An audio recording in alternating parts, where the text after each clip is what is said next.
Diontae Johnson's, he's less boomer bust than Chase Claypool, but at the same time, the guy can't not get injured in games. Did you just throw a double negative on him? Yeah, the problem is like the week before that, it was his 15 targets and the usage. Actually, if you just take the games where he's been about 100%, and that's why I put up the quotes, is every single game where he's been about 100% and played the entire game, it's double-digit targets, and he's the clear number one. It's just, as you mentioned, he gets hurt mid-game and still keeps playing or even leaves the game.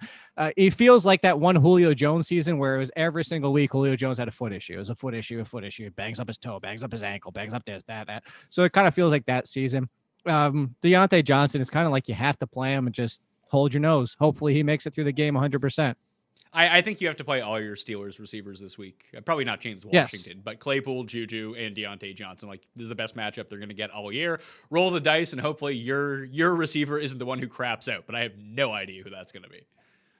No, and I'm with you on the Tyler Lockett. Actually, for the past 2 weeks, I've been with you on that one as well. It's like the DK Metcalf. By the way, DK Metcalf, Dalvin Cook, Derrick Henry last week, the trio, and then just getting such cheap options everywhere else on DraftKings. I also did some money making with it last week with you, so I was happy about that.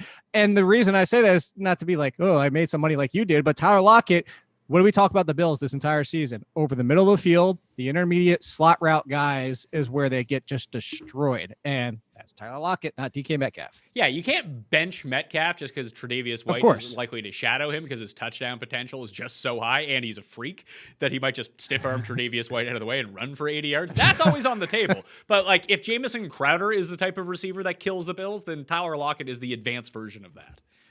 Yeah, it's just frustrating because it was the past 2 or 3 weeks that it's not even been one or the other. It's been one scores 50 points, the other one scores 5 the past couple games.